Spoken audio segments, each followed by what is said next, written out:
बहुत बहुत शुक्रिया आप सभी का ज्वाइन करने के लिए। मैं आसिफ रशीद आपके साथ। जुलाई की 18 तारीख थी, साल 2020 था।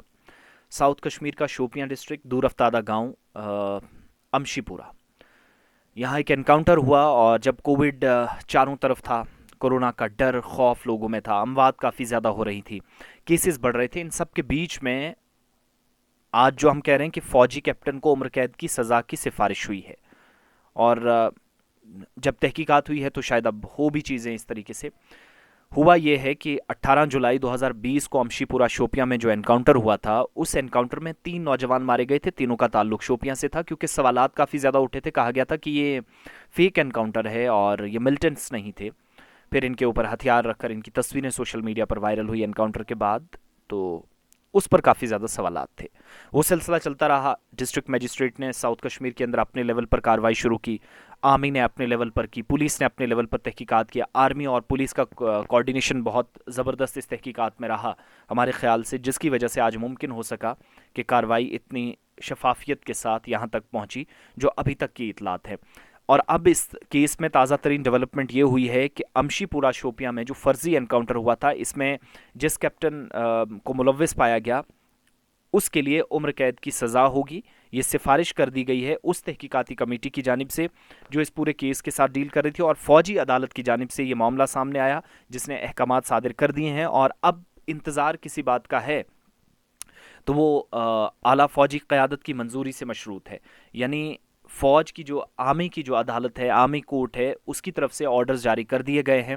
उसने कहा है कि फ़र्ज़ी एनकाउंटर में जो कैप्टन मुलविस था उसके खिलाफ उम्र कैद की सज़ा उसको होनी चाहिए, लाइफ इम्प्रिजनमेंट होनी चाहिए, जिसने अमशीपुरा फ़र्ज़ी एनकाउंटर में जिसको डायरेक्टली इन्वॉल्व पाया गया। लेकिन आला फ़ौजी क़यादत जो है, यानी जो हाई कमांड है आर्मी की, उसने अब हतमी फ़ैसला यहाँ से आगे चल कर लेना है, उससे मशरूत है बहुत सारी चीज़ें वहाँ होगी। तमाम ज़रूरी कानूनी और जो अदालती कार्रवाइयाँ थी वो मुकम्मल कर ली गई हैं। और फ़ौजी अदालत ने यानी आर्मी कोर्ट की जानिब से जुलाई 2020 में जो शोपियां में एनकाउंटर हुआ था, इस एनकाउंटर में 3 नौजवानों की हलाकत के सिलसिले में एक कैप्टन को उम्र कैद की सज़ा सुनाने की सिफारिश कर दी है, रिकमेंड कर दिया गया है। और कैप्टन भूपेंद्र सिंह था जिसको कोर्ट मार्शल की सज़ा दी गई थी, इससे पहले हम आपको कई बार बता चुके हैं गुलिस्तान न्यूज़ के ज़रिए।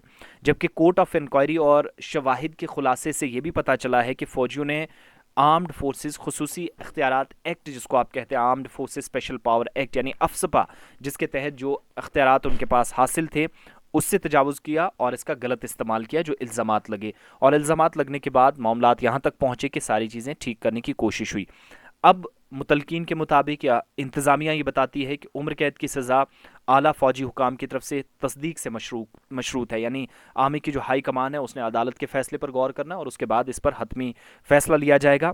यहाँ पर 3 नौजवान जिनके ताल्लुक से पूछा भी जा रहा है तो वो भी मैं आपको बता दूँ। राजौरी ज़िले से तीनों का ताल्लुक था। एक का नाम इम्तियाज़ अहमद था, दूसरे का नाम अबरार अहमद था, तीसरे का नाम मोहम्मद अबरार था।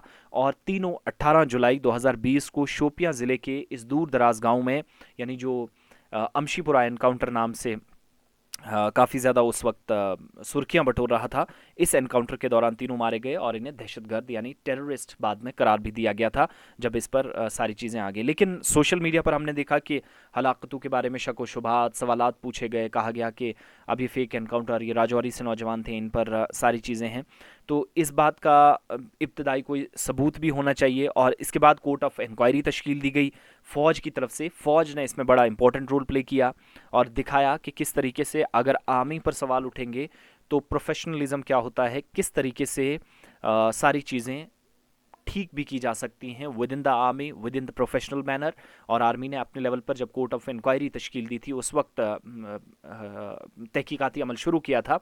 और 2023 के दूसरे या तीसरे महीने में जाकर लगभग सारी चीज़ें जो कंप्लीट हुई, उसके बाद आर्मी के हाई कमान को सारी चीज़ें अदालत के ज़रिए भेज दी गई। इंक्वायरी के बाद जो इतलात आई थी या जो शवाहिद मिले थे, दिसंबर 2020 के आखिरी हफ्ते में मुकम्मल हुआ था। यानी तकरीबन जुलाई से दिसंबर तक ये इन्वेस्टिगेशन चली थी और सबूत रिकॉर्ड करने का अमल भी उस वक्त मुकम्मल हो गया। और कानूनी जो मुशीर थे उनके साथ भी मुशावरत हुई और इसका जायज़ा अब लिया जा रहा। और इखलाकी कार्रवाइयाँ जो है इसके लिए फ़ौज पुरज़्म है। जिस तरीके से अगर कोई गलत काम होता है, इल्ज़ाम लगता है, तो उसके बाद कार्रवाई की जाएगी, ये सारी चीज़ें होंगी। लेकिन अफ्स्पा के तहत हासिल जो इख्तियारात थे इसकी खिलाफ वर्जी पर, और सुप्रीम